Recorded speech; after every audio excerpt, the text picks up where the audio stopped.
One woman ate 108 shrimp in a single sitting. A man put away 16 rounds of shrimp scampi in one meal, and Red Lobster picked up the tab for all of it until they couldn't anymore. In May 2024, Red Lobster filed for bankruptcy. A 50-year-old American institution, gone, and the internet immediately blamed the shrimp. But the real story is so much messier than that.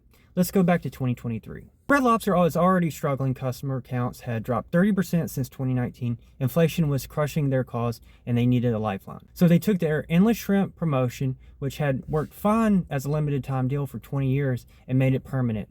All you can eat shrimp for $20. The idea was to drive traffic. It worked. People flooded in. The problem? They ate way more shrimp than anyone planned for. In a single quarter, that one promotion cost Red Lobster $11 million in losses. Servers who used to make $200 a night were suddenly making $90 because people were camping out for hours, eating shrimp, and running up $20 tab. But here's where things get darker. Red Lobster didn't just have a shrimp problem, they had a shrimp supplier problem.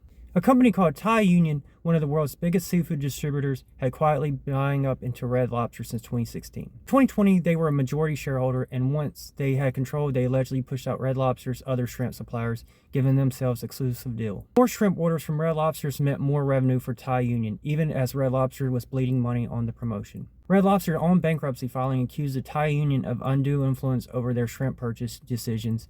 Thai Union called the allegations meritless, but by January 2024, even Thai Union had enough. They announced that they were divesting from Red Lobster and took a $530 million write-off on their investment. And if that wasn't enough, there was one more gut punch.